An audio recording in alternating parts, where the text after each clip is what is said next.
All right, so we had another close one that Minnesota came on the wrong end of. Talking is hard. To Arizona. So Arizona improves to 2-0. Minnesota falls to 0-2. They lost 33-34 off of a last-second field goal that did not go through the middle. So Murray completed 80.5% of his passes for 400 yards, 11.1 average yards per attempt, 3 touchdowns, 2 interceptions, was sacked 3 times, all by Danielle Hunter, and had a quarterback rating of 117.6. So, on the ground, 21 carries, 103 yards, 4.9 yards per carry, and a score. Kyler Murray with the score, and Chase Edmonds led them with carries at 8 and yards with 46. Murray contributed with 31, and James Conner also had 8 carries, but only for 26 yards. Now, on the receiving end, I guess Rondale Moore is like an all-pro now. 7 catches on 8 targets, 114 yards, a long of 77, which was a touchdown with a 16.3 average yards per catch. Max Williams caught all 7 of his targets for 94 yards. Christian Kirk, 3 of 4 for 65. DeAndre Hopkins caught all 4 of his targets for 54 yards and a score. AJ Green, 3 of 6 for 44 yards and a score. Edmonds did catch all 5 of his passes, but only for 29 yards. So, that is what it is. They were 3 of 9 on third down for 33%, 75% in the red zone. They were -2 in the turnover margin, 31 minutes, 52 seconds time of possession, 5 penalties for 40 yards. Now Minnesota, Cousins completed 69% of his passes for 244 yards, 7.6 average yards per attempt, 3 scores, no picks. You like to see that kind of ratio. Was sacked only once, and had a quarterback rating of 122.4. On the ground, they kind of did their thing. Obviously, Dalvin Cook led them. 22 carries for 131 yards. Didn't score, though. Overall, 27 carries on the ground for 177 yards and 6.6 average yards per attempt. Cousins contributing with 2 for 35 yards and a long of 29. Now, in the receiving department, we have a new guy up on the top here, KJ Osborne. 5 of 6 for 91 yards and the score on the second play of the game. Jefferson caught 6 of his 10 passes for 65 yards and a score. Thielen, 6 of 7 for only 39 yards, but did have a score.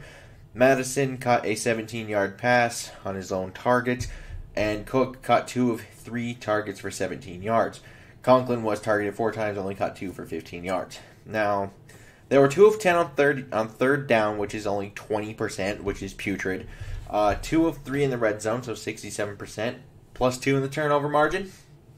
28 minutes and 8 seconds time of possession. Only 3 penalties this week for 16 penalty yards after last week, which was, I believe, something along the lines of like 12 penalties for 116 penalty yards. So obviously that's much better. Now we get into my actual thoughts. I actually think Kirk played really well today, and you also got much better play from the offensive line. However, I think play calling left Hill out to dry at times because he wasn't given much help with Chandler Jones, and that was one of the times where Cousins, the only time Cousins got sacked, and it did affect some other throws. But he didn't get as much help with Jones as I thought he would. I was shocked by that. And even on some empty looks, I hate it when they go empty. They do not have the offensive line for empty. And I think Osborne kind of looks like a player. And something to keep in mind with this is Kirk went to him in end-of-half situations to set up Greg Joseph for field goals both times. We'll come back to Greg Joseph later. I am concerned about the health of Dalvin Cook, though. And I know there will be some people that's like, but he came back into the game. What will be the problem? And it's like, well, when adrenaline goes out, give it some time. Maybe he sustained an actual injury that will keep him out either next week or throughout this week and make him, uncertain throughout the next couple of weeks, which is not good when you have Seattle and Cleveland coming to town. Now, it was a pretty efficient and explosive day for the offense, which was nearly 7 yards per play. It was 6.99 if you round it up, but it's nearly 7 yards per play. And play calling is just way too predictable still. And primarily those second and long runs. I do not know what their fascination is with second and 10 runs. And just because it works sometimes doesn't justify the concept. And I think they need to get away from that a little bit more. Especially if we play defense like this, which we will now talk about. So, if you take away the 2 turnovers they got and the Danielle Hunter sacks, what good happened on defense today? Silence. So Arizona averaged 7.9 yards per play in this game. They couldn't contain Murray at all. He kind of could just do whatever he wanted, it felt like. They allowed chunk plays all game long. Once again, Murray averaged 11 yards per pass attempt, which is horrible. Rondale Moore, like I said before, apparently he's uncoverable. Who knew? They allowed 13.8 yards per completion as a whole today, not to just Rondale Moore, which, for some reference, last year, the Houston Texans were actually first in yards per completion. They averaged 12.6. So this is 1.2 yard higher than last year's leader in this game, which is horrible because it's just explosive play and chunk play after chunk play. You cannot do that. You cannot expect to win ball games when your defense is doing that. And it was just overall bad. Breland, yeesh, another rough day. He was benched for Cameron Dantzler today, and I expect that moving forward because he is not good. He's just not good. So, at least not within this system and scheme that they're trying to use him in. He is not good in that way. And then special teams. Greg, it was going so well. People really liked you. After Cincinnati, you made that 53, 52-yard field goal, sent into overtime. Didn't get a chance.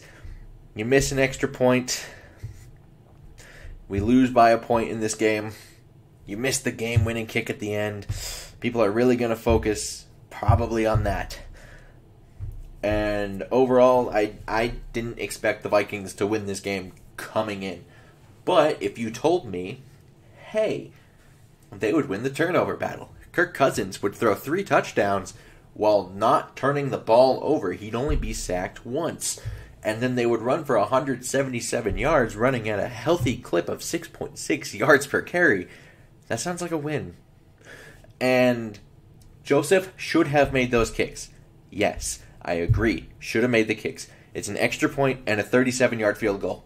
You are paid to make those kicks. Those are very makeable kicks. Make those kicks. But do not let the fact that he missed those kicks excuse this putrid excuse of a defense. And it wasn't tackling well. It wasn't containing well. They couldn't cover well. There was a whole lot of bad.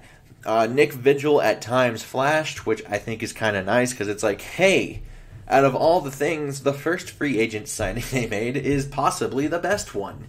So I guess there's that. That's kind of cool, I guess. But at the bottom line here is this Vikings offense put up, and Nick Vigil put up 33 points and lost. This is mostly on the defense. And I know people will come back like, but he should just make the kicks and don't want to talk about the defense. But this feels like it's 80% on the defense at least. And I will have more on that defense in a separate video, so stay tuned for that. I would like you guys to, like and subscribe. Super helpful. Also leaving comments. Very nice. And until next time, I bid y'all adieu.